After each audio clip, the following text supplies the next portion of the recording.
La señal cambia, el algoritmo aprende. La educación evoluciona. No es tendencia, es transformación. A continuación, Interfaz 3.0. Interfaz 3.0. Medios, tecnología y educación. Es un gusto encontrarles en Interfaz 3.0, este espacio para dialogar, para debatir sobre temas de medios, tecnología y educación. Te saluda Alejandro González en esta emisión y es un placer coincidir en esta ocasión con el doctor Gabriel Torres Espinosa, quien ya se encuentra aquí con nosotros. Gabriel es director del Sistema de Radio, Televisión y Cinematografía de la Universidad de Guadalajara, secretario de la Asociación de Televisiones Educativas y Culturales Iberoamericanas, ATEI, además fundador de Canal 44 y de TV Morfosis, gran modelo del que platicaremos más adelante aquí en Interfaz 3.0. Mi estimado Gabriel, bienvenido, un gusto saludarte y tenerte por aquí en compañía. Muy buenos días, Alejandro, y buenos días a la audiencia de una universidad hermana con la que hemos tenido tantas cosas en común durante muchos años y hoy también compartimos digamos, el esfuerzo por hacer llegar educación, ciencia, cultura, hablar de innovación tecnológica precisamente a través de las ondas hertzianas. Entiendo que es el 94.9 de FM en Colima. Es correcto, así Sí, es. muy bien. Pues un Así gusto. es, medios universitarios, efectivamente. Y bien, Gabriel, hay muchos temas sobre la mesa que vamos a platicar. Ojalá que nos diera tiempo para mucho más. Por supuesto, la invitación constante para próximas emisiones, pero estás al frente de Radio Universidad de Guadalajara, Canal 44, todo un ecosistema integrado, pero me gustaría comenzar con los 15 años recientemente que cumplió Canal 44 y que pensar construir, mantener un medio público, al final de cuentas conlleva grandes retos, enseñanzas. Fundaste Canal 44 en particular, de lo que estamos hablando en este momento, y hoy en día, pues todo un referente como medio público, ¿no? Desde este espacio, pues me parece que se demuestra que así como la radio y la televisión puede ser una herramienta de transformación mucho más allá del entretenimiento, ¿no es así? Sí, mira, a ver, yo creo que las televisiones públicas en el mundo sufren el día de hoy, y no de hoy, sino de tiempo, algunas críticas. Se les hacen críticas a los modelos de radio y televisión pública. Se suele decir que son oficialistas, se suele decir que a veces les falta creatividad, que no son tan atractivos para las audiencias. No obstante, yo creo que pues una generalización, como todas las generalizaciones, no siempre hace una justa valoración de lo que es la gran diversidad de medios públicos. Y yo podría decir que así como en los medios comerciales hay medios con una excelente reputación, también hay algunos que tienen prácticas acreditadas nada deseables. Yo pienso que en el mundo de los medios públicos también pasa lo mismo. Es decir, hay medios que le ponen un poco más de empeño, que le imprimen más creatividad, que se preocupan con su audiencia, que dialogan permanentemente con su público. Y hay otros medios que se olvidan en ocasiones de estas misiones y de estos compromisos sociales, que rellenan la parrilla de programación, que no respetan los horarios, que no atienden y no estudian los nuevos hábitos de consumo de la radio y la televisión, y que en consecuencia no están programando digamos, ofertas, audio o video que sea atractivo para sus audiencias. Entonces yo creo que hay de todo en los medios públicos y en los medios comerciales.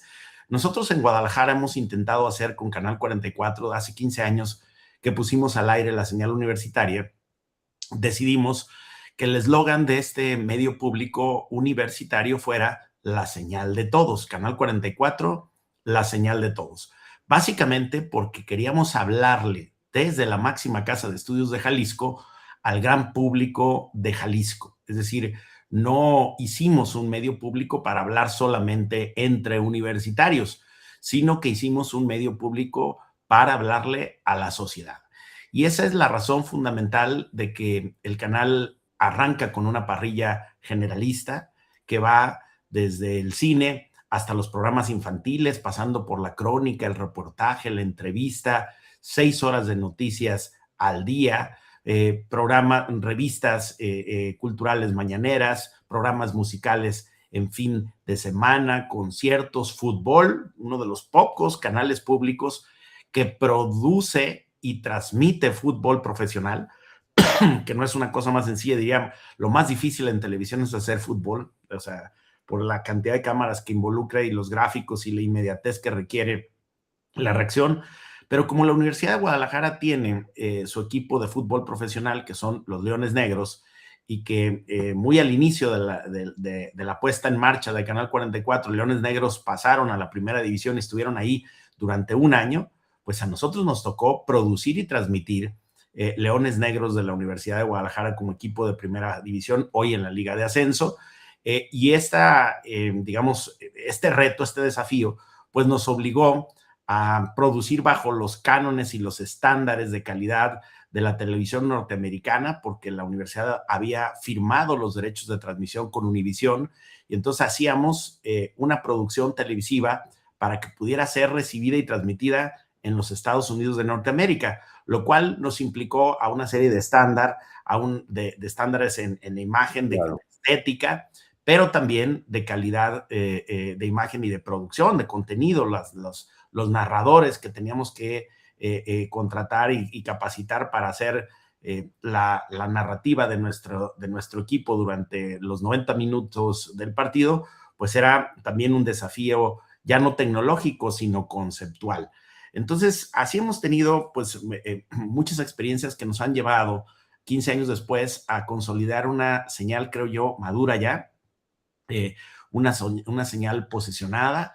El verde limón del logo del 44 está en todas las ruedas de prensa, aparece en todas las fotos donde se entrevistan a políticos o hay digamos, conversaciones masivas con los medios, siempre estamos ahí. Es un canal público que ha hecho un esfuerzo muy notable por mantenerse conectado con su público. Por ejemplo, en este pasado domingo negro que vivimos en Colima y en Jalisco, con los narcobloqueos y todas estas actividades del crimen organizado, fuimos el único medio en Guadalajara, ya no público, el único medio televisivo que desde las 10 de la mañana tenía una señal al aire informándole a la población de lo que estaba pasando y advirtiéndoles sobre los riesgos latentes que había en la calle. Por ahí como a las 12 se empezaron a sumar otras televisoras, pero los primeros que estuvimos, las primeras 2 horas, estábamos solo nosotros al aire, y esto fue posible gracias al enorme compromiso deontológico que los periodistas que trabajan en la redacción de Canal 44 quisieron hacer valer. Por supuesto que no había manera de pedirles que salieran a las calles a grabar. No obstante, teníamos a periodistas pues muy conocidos, muy connotados de la redacción de Canal 44 haciendo una transmisión en vivo con un carro incendiado atrás, ¿no? En tiempo real. Se encontraron varias veces algunos de nuestros periodistas con estos personajes encapuchados que afortunadamente no los lesionaron, no los agredieron, los respetaron, identificaron como periodistas de un medio de comunicación, y nosotros mantuvimos al aire toda esa transmisión.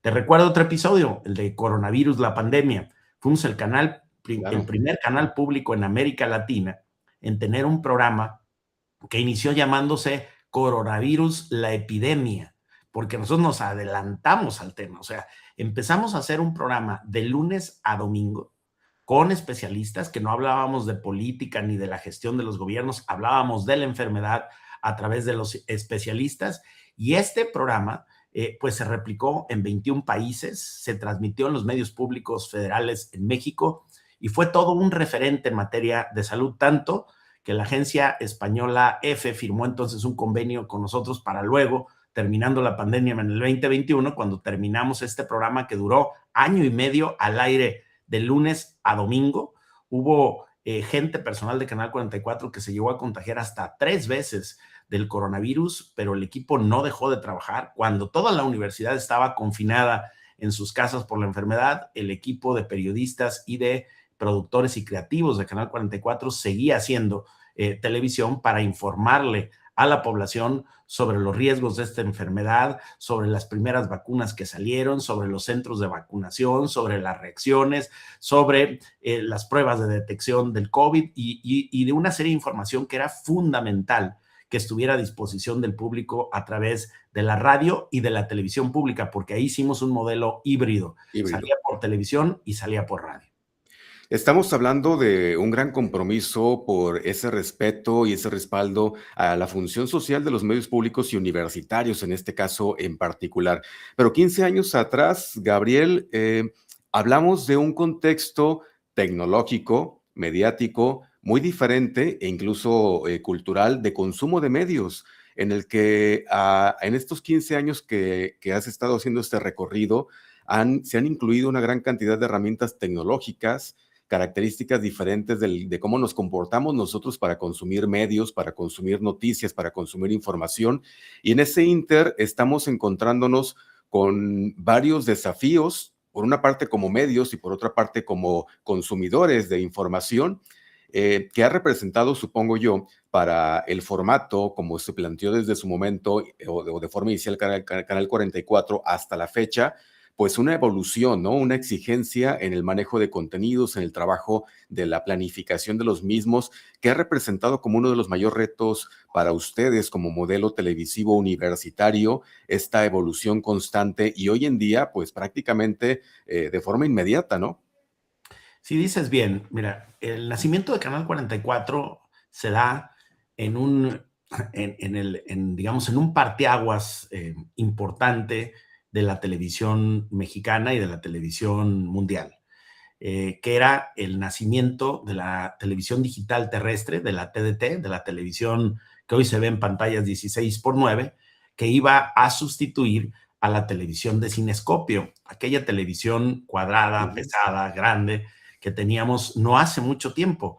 Hoy a los muy jóvenes les debe parecer una cosa así como de la prehistoria, pero digamos a los que tenemos más de 40 años, mi caso 50, pues la verdad es que hemos vivido desde la televisión a la que uno se tenía que parar y cambiar al selector para modificar el canal, hasta la Smart TV, hoy llena de tecnología que tenemos actualmente. Bueno, Canal 44 nace en el 2011, o sea, más bien se pone al aire en 2011, el permiso nos lo dan en diciembre, nos lo dan en el 2010, pero la señal empieza sus transmisiones el 31 de enero del 2011 y en ese entonces lo que nos dieron era un permiso para operar una señal de televisión análoga en el Ultra High Frequency, que era el número 44, de ahí que es Canal 44, o sea, nos mandaron hasta el final del espectro radioeléctrico. Imagínate que el último canal que se sintonizaba en Jalisco por televisión abierta era el 21, y a nosotros nos dan hasta el 44, ¿no? Yo creo que había algo implícito ahí de los gobiernos como para que no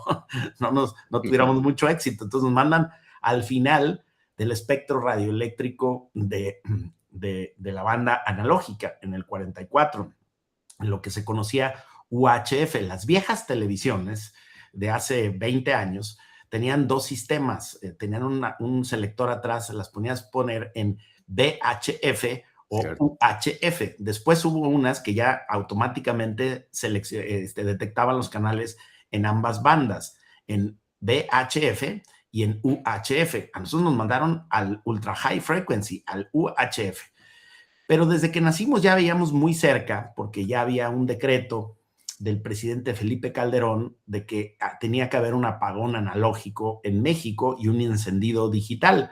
Porque, por ejemplo, ya por aquella época en que nosotros nacimos, ya España había migrado a la televisión digital terrestre, por supuesto la mayoría de los países del continente asiático, y justo Estados Unidos también estaba en esa transición de la televisión análoga a la digital.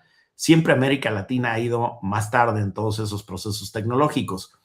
Bueno, para el 2011, cuando nosotros arrancamos la señal porque nos dieron un permiso analógico, en nuestro permiso venía un transitorio que nos decía que teníamos un plazo de no más de 5 años para hacer el cambio tecnológico hacia un canal de televisión digital terrestre, que se iba a sintonizar ahora ya no por una televisión cuadrada, sino por una televisión rectangular de medidas 16:9, en donde se iba a lograr una mayor estética y eventualmente, algo que finalmente no desarrolló la televisión digital terrestre, pero íbamos a tener interactividad. Digo, fue una, digamos, una posibilidad que evolucionó muy poco tecnológicamente hablando. Y entonces, pues salimos bajo el modelo digital. Claro, nosotros desde que salimos al aire teníamos ya una señal espejo en streaming, con un streaming que no tenía la solidez, digamos, no había equipos robustos tecnológicamente tan potentes, tan poderosos como los que hoy tiene desarrollado la industria. Pero ya para entonces teníamos una señal en streaming en 2011. Y no solamente eso, sino 6 meses después de habernos puesto al aire, pusimos al aire el canal de la Universidad de Guadalajara en Los Ángeles, California, por aire, en un convenio con la televisión de Estados Unidos. Hicimos un experimento que duró 6 años, duramos 6 años transmitiendo en California por Free TV, y allá se llamaba el canal 31.2. Entonces, desde el principio, Canal 44 trajo muy de cerca la necesidad y también el apremio de estar tecnológicamente a la vanguardia, de estar innovando, de estar ensayando modelos. Y desde aquel entonces, que muy pocos creían que fuera una posibilidad, digamos, que tuviera audiencia, pero empezamos a ensayar la gestión de contenidos a través de Internet. Cuando decimos de contenidos digitales, queremos decir básicamente a través de la poderosa red de Internet, en los modelos que se podía en aquel entonces, que eran básicamente a través de players y de streaming. Después llegó el modelo OTT, el modelo tipo Netflix, que revolucionó también el consumo del audiovisual. Pasamos de tener un 2G a 3G, todo eso nos tocó vivirlo. Luego el 4G y finalmente el 5G, y de que los teléfonos sirvieran para hacer llamadas a teléfonos que son ordenadores, donde los teléfonos de hoy, el activo más importante que tienen es la pantalla, y lo que menos hacemos ya son llamadas, las seguimos llamando teléfonos, pero en realidad son ordenadores móviles. Es correcto. Y en este pasar por toda esta historia que nos has comentado, pues de forma muy sintetizada, pero que seguramente representó toda una enorme cantidad de retos en el sentido de la formulación, diseño y el trabajo de contenidos más allá de lo tecnológico, pues viene, si no me equivoco, corrígeme, 2010 surge el modelo TV Morfosis, este proyecto que desde sus inicios prácticamente fue disruptivo en todos los sentidos, tanto tecnológico, tanto en la propuesta mediática, tanto en la forma de interacción con quienes se llegaban a los espacios en donde TV Morfosis se estaba presentando, y suman ya 50 ediciones. ¿Cómo está este proyecto en el sentido de los retos que ha representado? Y que, por cierto, en esta última edición, que fue a finales del año pasado, tuvo este tema de infoxicados, ¿no? Un aspecto que hoy en día abunda mucho y que abarca no nada más a nosotros como medios, sino en todo el tema cultural del consumo de contenidos. Sí, bien señalas, en diciembre, en el marco de la Feria Internacional del Libro, el 1, 2 y 3 de diciembre, celebramos la edición número 50 de TV Morfosis. Algún medio, en alguna entrevista me preguntó, ¿y cómo es que llevan 50 años haciendo? No, pues no, 50 tengo yo de edad. No llevamos 50. Lo que pasa es que la serie, a partir, inició, como tú bien lo señalas, en 2010, un año antes de poner la señal de Canal 44 al aire. Ya trabajábamos en la construcción del canal, pero quisimos diseñar una aportación de este equipo dedicado a poner al aire un canal de televisión en la universidad. Ya teníamos la gestión hecha ante la Comisión Federal de Telecomunicaciones y estábamos adquiriendo el equipo necesario. Trabajamos 2 años antes de poner al aire la señal de la universidad. O sea, la universidad formó un equipo. Mi nombramiento por aquella época era asesor especial para la televisión universitaria y mi tarea era poner al aire un canal de televisión. Después me hicieron director de ese canal, pero inicialmente mi nombramiento era asesor especial para la televisión universitaria y yo trabajé 2 años antes en el proyecto. Entonces llevo 15 de director, pero en realidad 17 trabajando en este proyecto. O sea, 2 años antes de poner al aire teníamos ya un equipo de trabajo. Y este equipo, de cara a lo que era inminente, que era que íbamos a tener una señal de televisión en el año 2011, en 2010, decidimos, en diciembre del 2010, presentarle a la dirección de la Feria Internacional del Libro de Guadalajara una propuesta para su programa académico. Como sabemos, la FIL pues es una feria de libros, pero también tiene un programa que se llama FIL Pensamiento. Y en ese FIL Pensamiento básicamente es un programa académico donde todas las áreas del conocimiento, todos los centros universitarios hacen una aportación para la discusión en el marco de la FIL, de diferentes temas, ¿no? Temas relacionados con la salud, con las ciencias sociales, con las económico-administrativas, y nosotros queríamos hacer una propuesta en materia de periodismo y comunicación. Entonces el equipo de creadores, realizadores de Canal 44 y el equipo de mercadotecnia, por supuesto, nos reunimos para hacer este proceso creativo que tenemos muy ensayado, desde largas reuniones donde hablamos de todo, hacemos una lluvia de ideas, vamos decantando temas hasta llegar a algo que nos convence. Y a través de este proceso creativo quisimos presentarle a la Feria Internacional del Libro un foro internacional dedicado a reflexionar sobre el cambio tecnológico. Y observa cómo desde el 2010 nosotros ya estábamos metidos en lo que venía, no en lo que había sido la televisión, ni lo que iba a ser la televisión en el presente, sino en el futuro del audiovisual. Ya veíamos que la irrupción de las nuevas tecnologías iba a cambiar el modelo de consumo y también el modelo de producción del audiovisual, y que esto iba a revolucionar las formas decimonónicas en que la televisión se había comportado, digamos, de manera estable. Los dos únicos saltos que había habido en la televisión fue el salto del blanco y negro a color, ¿no? Y luego ya hasta la televisión digital terrestre, todo ese periodo de la televisión a color fue muy estable, digamos, casi 3 décadas sin cambios importantes. Bueno, fue no solamente tan estable, sino tan... había evolucionado tan poco la televisión que a finales de la década de los 90, los grandes críticos de los contenidos audiovisuales del mundo llamaban a la televisión la caja idiota, ¿no? Y no con pocos argumentos, pero hablaban de la caja idiota porque habíamos pasado un momento en donde la televisión se había convertido en la televisión basura, en programas dedicados al talk show, dedicados al morbo, dedicados a la nota roja, a la nota policíaca. Y entonces ver televisión era, en vez de un acto formativo, era deformativo. Y había críticos muy severos desde el ámbito educativo, incluso de las universidades, a la televisión. Llamaban a los jóvenes a no ver más la televisión porque la televisión no te estaba aportando cultural y educativamente nada. Y fíjate tú cómo pasamos en menos de una década de la caja idiota a la Smart TV, ¿no? A la televisión inteligente.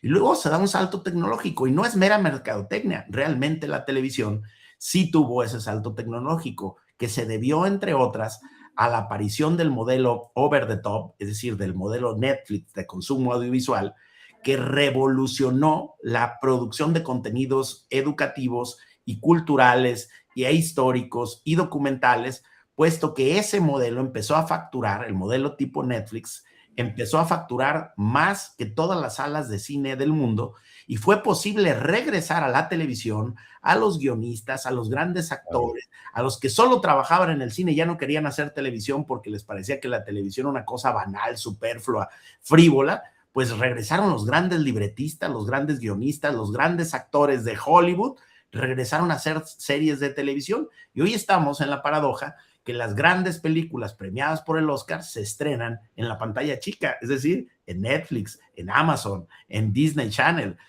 porque este modelo OTT le regresó la inteligencia a la televisión por la vía de regresar a los grandes actores, a los grandes libretistas, a los grandes guionistas, es decir, para hacer un producto audiovisual de mucho más calidad que antes solamente podías ver ya en una pantalla de cine, yendo a una sala de cine. Hoy podemos ver grandes documentales, grandes series de televisión, series históricas, series que se basan en hechos reales que ayudan a la población a entender fenómenos históricos, culturales, educativos, tecnológicos, de salud, de naturaleza, de conservación del medio ambiente a través de la pantalla chica. Entonces, sí, efectivamente, hoy la televisión es más inteligente que a finales de 1990 y es más inteligente porque hoy ese modelo audiovisual puede pagar el salario de personas mucho más inteligentes, mucho más creativas, que hacen cine y televisión, y que como alguna vez se discutió, por ejemplo, por uno de los grandes cineastas, Francis Coppola, que decía que la pantalla chica no era cine, pues yo creo que eso quedó completamente superado. Hoy la línea divisoria entre el cine y la televisión es efímera, tanto que las grandes producciones de cine, por ejemplo, esta última de nuestro querido paisano tapatío Guillermo del Toro de Frankenstein, ¿sí? Se estrenó en Netflix, ¿no? Es una película con muchísimo potencial, premiada, pero que no se estrenó en salas de cine, digamos. Su comercialización no fue a través de salas de cine, sino de suscriptores de una plataforma over the top como Netflix. Y es que este modelo, por la gran cantidad de suscriptores que tiene y de lo que factura al año, hoy puede pagar salarios y producciones del tamaño de la de Frankenstein, de la de House of Cards o de la de Juego de Tronos. De forma que estas producciones eran imposible pensar que la televisión cuadrada de finales de los 90 pudiera financiar, ¿no? Entonces, la televisión efectivamente se vuelve smart, es decir, inteligente, con la llegada del internet, con la pantalla de 16:9, con la resolución HD, después 2K y después 4K, gracias, entre otras cosas, al aporte tecnológico del internet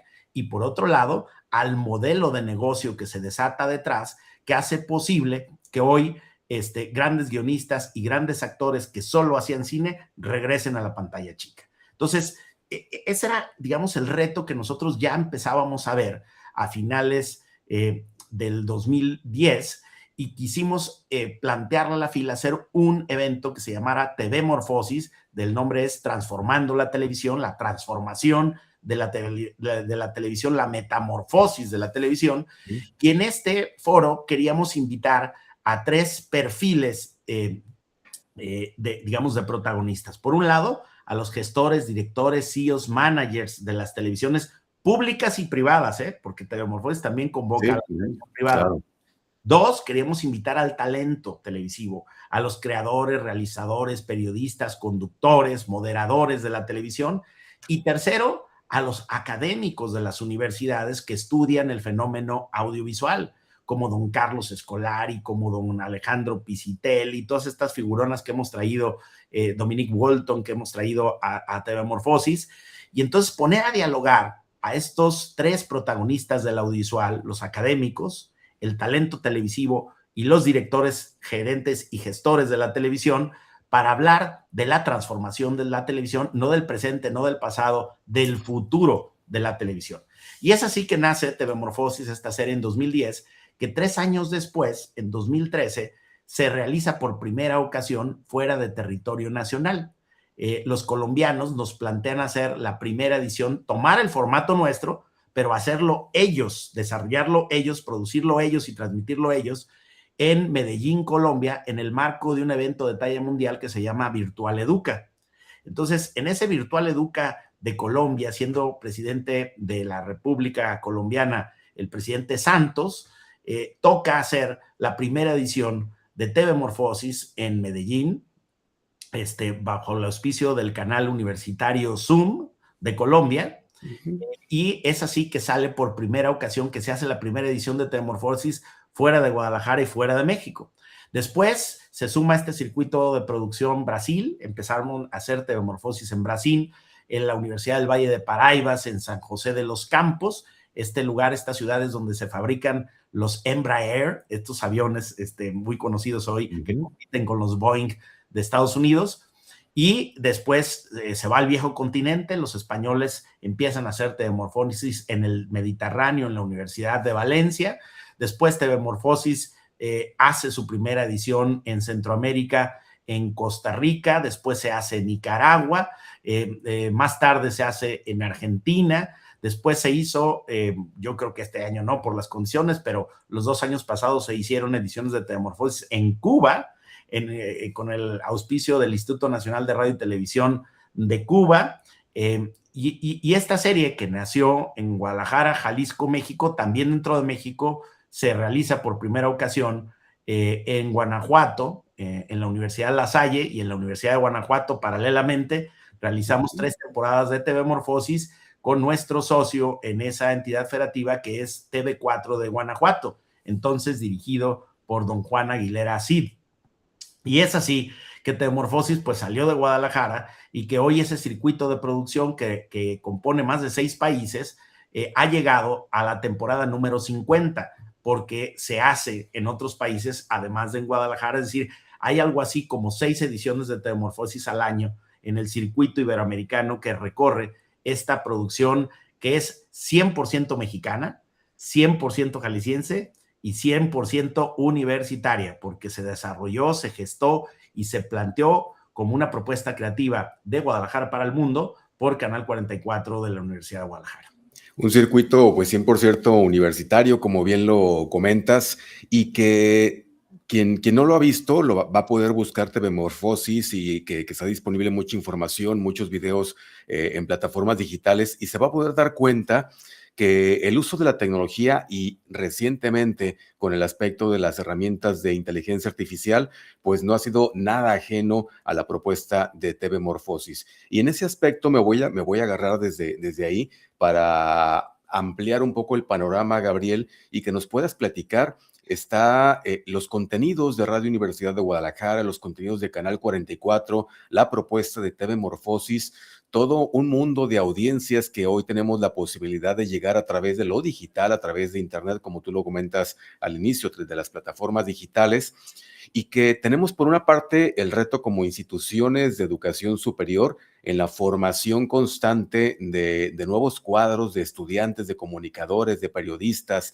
y demás que pueden aportar contenidos de forma responsable, de forma ética. Y por otra parte está también la infoxicación, está también toda esta parte de exceso de uso de herramientas que hasta cierto punto aportan, pero que también representan sesgos, representan riesgos en muchos aspectos, en muchos parámetros. Desde este punto de vista, Gabriel, ¿cuál sería tu brújula? ¿Cuál sería hacia dónde nos está dirigiendo el contexto mediático desde el punto de vista de las universidades sobre el trabajo de los contenidos, sobre el trabajo con las audiencias y los retos que pueden representar para nosotros?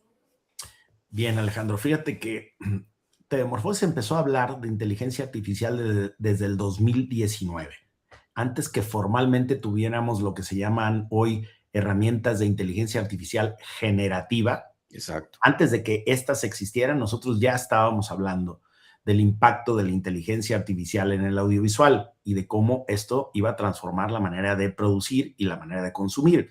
Voy a ponernos algunos ejemplos para nuestra audiencia, para rememorar, y dirán, oye, ¿cuáles eran las herramientas de inteligencia artificial que existían antes de las herramientas de inteligencia artificial generativa?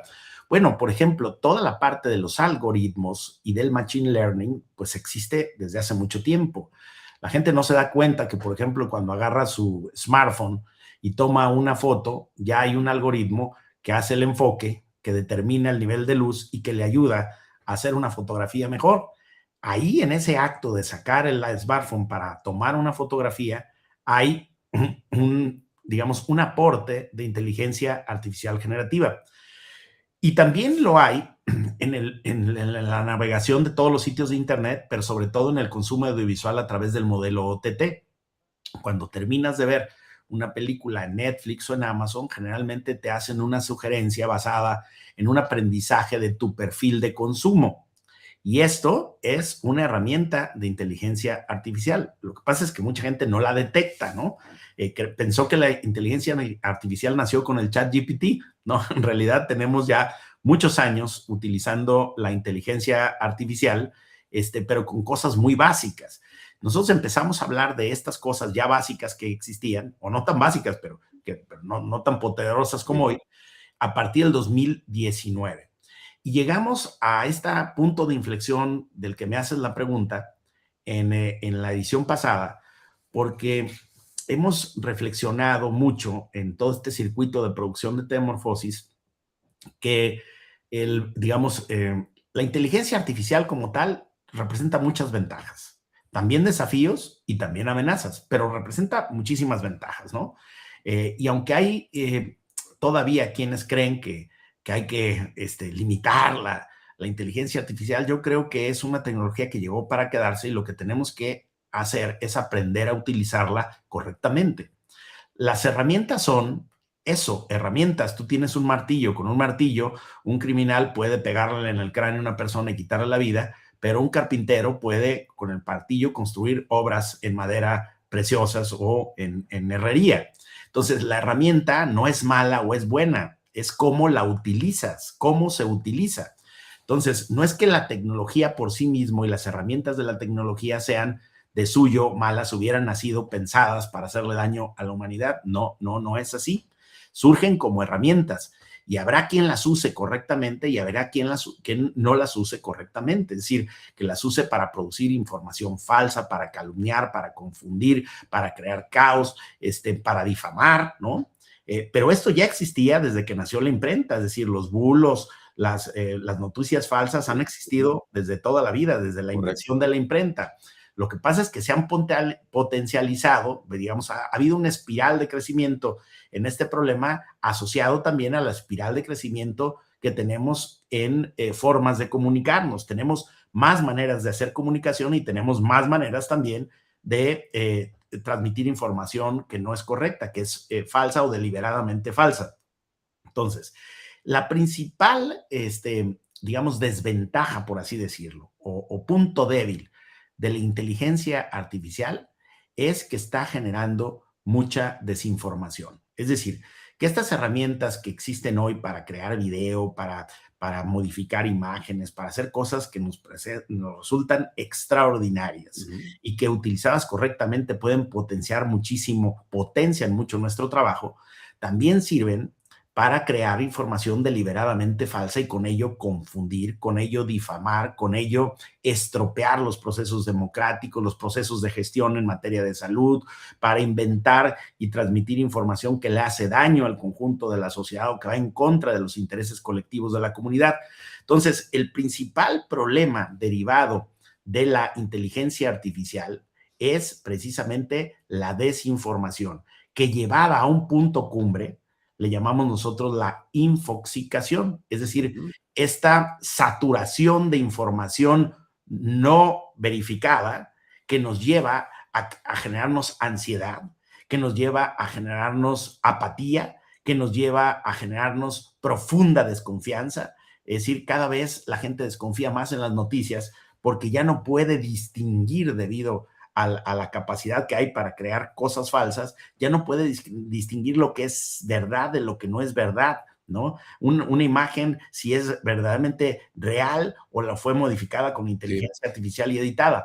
Y entonces estos problemas están generando nuevos problemas en el circuito de la comunicación que antes no teníamos, como por ejemplo esta ansiedad cada vez mayor del scroll, de las personas de levantarse y querer consumir muchísima información y dedicar demasiado tiempo de su vida a estar revisando las redes sociales y perder tiempo para leer, para convivir, para hacer deporte, para cultivar su salud, para establecer relaciones, redes sociales, pero personales, no virtuales. Entonces, y nos ha llevado a déficit de atención muy importantes. Nada menos la semana pasada el secretario de Educación de México hablaba de la necesidad de regular los dispositivos móviles en las escuelas para menores de 16 años, por los problemas de déficit de atención que está habiendo. Muy pocas universidades han emitido, por ejemplo, guías para el uso responsable de la inteligencia artificial. Muy pocas instituciones educativas han entrado a reflexionar y a tratar de hacer guías o estándares o lineamientos de cómo y en dónde se puede y se debe usar la inteligencia artificial, porque prohibirla pues es un ejercicio, diría yo, es una suerte de oscurantismo tecnológico. Todos los jóvenes la van a usar, la están usando. La pregunta es, ¿qué estamos haciendo desde las universidades para incidir en que esa herramienta tenga más un uso positivo que negativo, para que tenga más beneficios como herramienta que perjuicios? Y ese es precisamente el tópico, el centro de la discusión que tuvimos en Infoxicados, la última serie de Metamorfosis, por cierto, la número 50 en Guadalajara, que escogimos un tema muy potente para reflexionar. Incluso presentamos un libro que hicimos a través de una cátedra que fundamos hace un año que se llama la Cátedra contra la Desinformación, que es una cátedra que trabamos en un convenio con la agencia de noticias francesa, que es la agencia más antigua del mundo, que lleva por siglas AFP, France Press. Con France Press tenemos un convenio, instalamos una cátedra en la universidad que se llama la Cátedra contra la Desinformación, que justamente la lidera el equipo de la redacción de periodistas de Canal 44, y en el marco de TV-Morfosis Infoxicados presentamos un libro para hablar de los problemas y de las herramientas que existen para combatir la desinformación. Es decir, también hay inteligencia artificial que nos ayuda a detectar cuando un contenido ha sido modificado por inteligencia artificial. Es decir, también las herramientas nos sirven para decantar lo que es inédito de lo que fue creado artificialmente. Y entonces hay una serie de ensayos y de textos, de capítulos que ponen a disposición de los lectores en este libro esas reflexiones. Y TV-Morfosis habló entonces de este tema en 8 programas de televisión de 1 hora que se transmitieron y se producieron, que hoy están a disposición del público, tu audiencia, quienes nos escuchan y nos ven en este video podcast, podrán entrar al playlist de TV-Morfosis, buscar la última edición, que es que se llama Infoxicados, y ahí en esa carpeta, al abrirla, van a encontrar los 8 programas y pueden reproducir libremente en la plataforma de YouTube de Canal 44 los 8 programas que hicimos en el marco de la FIL con gente pues muy, muy versada en el tema, con críticos, y lo más importante, digamos, la parte más relevante que generó mucha expectativa, fue que uno de esos 8 programas es un programa que se hizo poniendo a dialogar 3 inteligencias artificiales. Ya. Es decir, tuvimos 3 inteligencias artificiales dialogando en tiempo real, ¿no? Con pantallas que son parte de la escenografía, y tuvimos a un personaje creado con GPT, a un personaje creado con Gemini, y esta otra herramienta que se me escapa ahorita el nombre, que es asiática. Y entonces estos 3 personajes estaban hablando de los problemas de la inteligencia artificial con sus recursos de la IA, es decir, con el potencial que tenían, ¿no? Y lo que hicimos es crear el avatar para cada una de las IA, ponerlas en una pantalla y el equipo de producción hacer que dialogaran, que se criticaran, que discutieran. Entonces muchos de nuestros invitados a TV-Morfosis se quedaron y dijeron, wow, dijeron, pues ya no ocupa TV-Morfosis invitarnos a nosotros a discutir, porque claramente pues fue el programa que alcanzó mayor nivel de profundidad. O sea, por todo lo que trae una inteligencia artificial, haces una pregunta y te contesta de manera exhaustiva. Entonces, digamos, el diálogo que hubo ahí fue un diálogo que no se pudo alcanzar ya en un programa entre seres humanos ahí, ¿no? Y que fue muy interesante, ¿no? La moderadora sí fue una periodista, la periodista que conduce Canal 44, de Morfosis, que fue Belén Zapata, pero los invitados fueron 3 inteligencias artificiales que dialogaron en tiempo real con el público de TV-Morfosis, que incluso contestaron interacciones a través de Twitter, de X, Okay. se estaba dialogando. Entonces, pues fue un esfuerzo de producción audiovisual que yo realmente me lo planteé, pero no sabía si lo íbamos a lograr. Si se nos iba a trabar ahí alguna computadora, si íbamos a tener algún problema. Requerimos de un ancho de banda extraordinario, de tarjetas de video también muy poderosas para poder estar reproduciendo, tener un avatar que se estuviera alimentando de la discusión en tiempo real y responder en tiempo real, dialogar, criticarse, interactuar. Y lo que pudimos demostrar es que efectivamente se puede, y que no necesitábamos verlo en Las Vegas ni en un festival de Estados Unidos, sino que lo hicimos en Guadalajara, Jalisco, México, en el seno de un laboratorio que ha montado la universidad en Canal 44, que es un laboratorio para la edición y producción de video a través de inteligencia artificial, que tenemos desde hace un año. De hecho, fuimos nosotros el primer canal público en América Latina en tener una conductora de noticias virtual que se llama Clara. Clara es el acrónimo de Conductora Lógica de Asistencia y Respuesta Automática de Canal 44. Hoy Clara tiene una versión 2.0, o sea, reloj, ¿no? Con más definición, ¿no? Sí. Y Clara conduce el segmento de noticias tecnológicas que los viernes, hoy viernes, se transmite en Canal 44. Ese segmentito pequeño, quien sale a cuadro a hablar de los avances de tecnología es Clara. Y Clara ha presentado, por ejemplo, los informes, el último informe del doctor Ricardo Villanueva como rector general de la universidad. Clara presentó la sección de tecnología de su informe. Clara ha estado en eventos masivos de la universidad. Clara interactúa en eventos de Canal 44 y Clara también tiene ya 2 años participando en TV Morfosis. Es decir, el año pasado presentó las biografías de todos nuestros invitados y este año también estuvo teniendo interacciones importantes en diversos programas.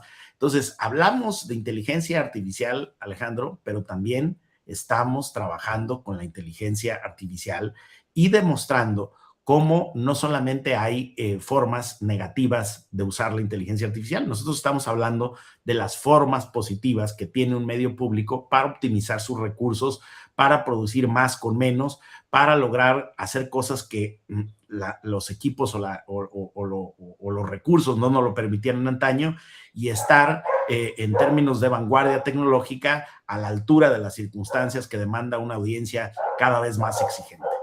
Por supuesto. Con este panorama que acabas de hacer este recuento y de forma muy puntual las características que ha implicado, los retos que han implicado en muchos de los aspectos también tecnológicos, pero sobre todo formativos, me parece que hacia ese rumbo podríamos concluir porque creo que entonces es esa responsabilidad que tenemos por una parte como medios universitarios, pero por otra como instituciones de educación superior en el aspecto de las competencias digitales, ¿no? Preparar en un contexto ético, en un contexto jurídico, por supuesto, para poder comprender de mejor forma qué se puede hacer, cómo se puede hacer y qué se puede aportar a través de esas herramientas, por supuesto, basándonos en el tema de las ventajas, ¿no? Y de lo que puede aportar y todo este potencial positivo que se puede implementar a partir del aprovechamiento de estas herramientas y que sí abre muchos debates, sustituirá o no al trabajo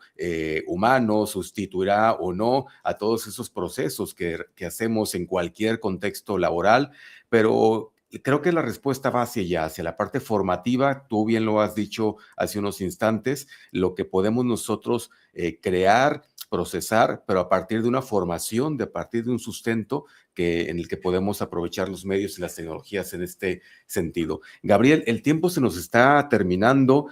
Me gustaría una reflexión final de tu parte para compartir con nuestras audiencias en torno a todas estas temáticas que hemos estado abordando, por favor.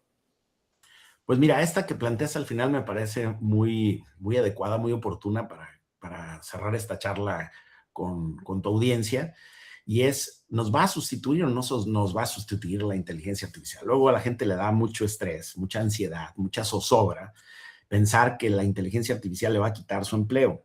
A ver, yo te lo diría, al menos, por supuesto, cada caso es diferente, pero te lo voy a hablar en términos del periodismo.